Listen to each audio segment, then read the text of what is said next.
তো এইটাই ঠিক যে ঋণের শেষ ফলাফল তাকে নিঃস্ব হতেই হবে। বহুদিন বক্তব্যে বলা আছে যে যারা ঋণ নিচ্ছে তাদেরকে একদিন না একদিন ভিক্ষুক হতেই হবে। যারা এইভাবে টাকা দিয়ে বেশি টাকা নেয়, আব্দুল্লাহর একটা বক্তব্য শোনার আগে আমি এই কথাটা বুঝতাম না। তো যেদিন বক্তব্যটা অবগত হলাম সেদিন আমি বুঝলাম যে আসলে টাকার মূল গতি কি।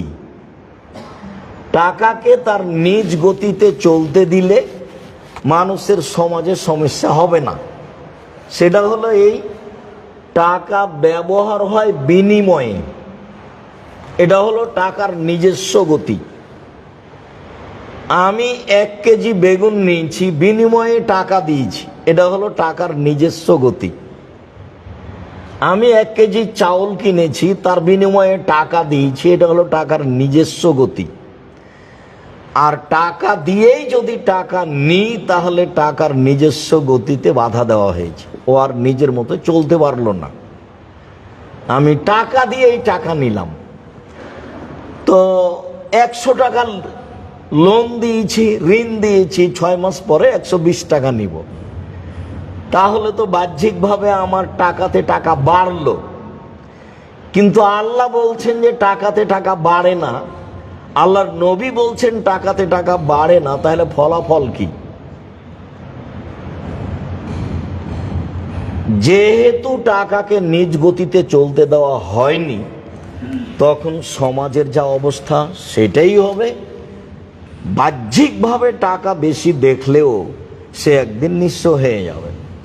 তখন হবে যে দেশ হিসেবে টাকা 2-1 মানুষের হাতে চলে যাবে, আর বাকি মানুষগুলি নিঃস্ব হয়ে যাবে।